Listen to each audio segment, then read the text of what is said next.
In this session, we will be discussing the statement of profit and loss.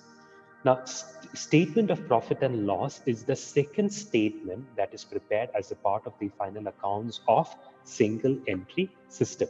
Now, here what happens is that the second statement that is prepared, which is your statement of profit or loss, this is the statement which is prepared in order to know the profit or loss position. Previously, when we discussed the features or the salient aspects of single entry system, we had seen that this system recognizes only one effect of the transaction. So this is a major problem. Unlike the conventional accounting process, we will not be able to easily estimate the profit or loss positions here. So in order to overcome this challenge, in order to determine the profit and loss position, we will have to prepare a exclusive statement, which is your statement of profit and loss. Now, in your statement of profit and loss, we are considering all the expenses, losses, gains, and the incomes that your firm has. So any kind of expenses, losses, gains, or incomes that your firm has incurred, all those would be considered over here. Uh, Now, one unique aspect about the statement of profit and loss is that it is onto one single statement that you will be having.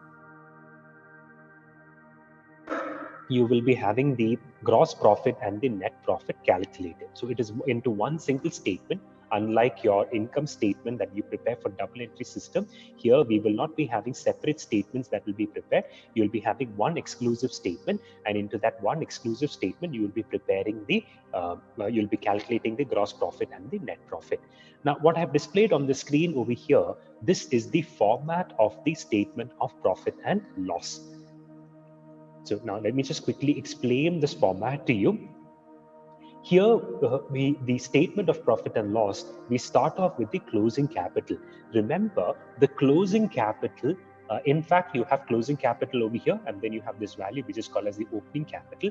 These two amounts we will be getting based on the preparation of the combined statement of affairs. So we will have to prepare combined statement of affairs, and from that combined statement of affairs, you will be getting these two values. So these two values you will be getting from the combined statement of affairs. So then along with that, you have to consider drawings, additional drawings, and then when you subtract the opening capital, you will be getting the gross profit. To the gross profit, you have to add any kind of incomes and gains that you have, subtract any kind of losses or expenses, and then the resulting value is your net profit. So here in the case of single entry system, we will be preparing one comprehensive statement, and on that one comprehensive statement that we are preparing, we will be getting the net profit as well as the gross profit.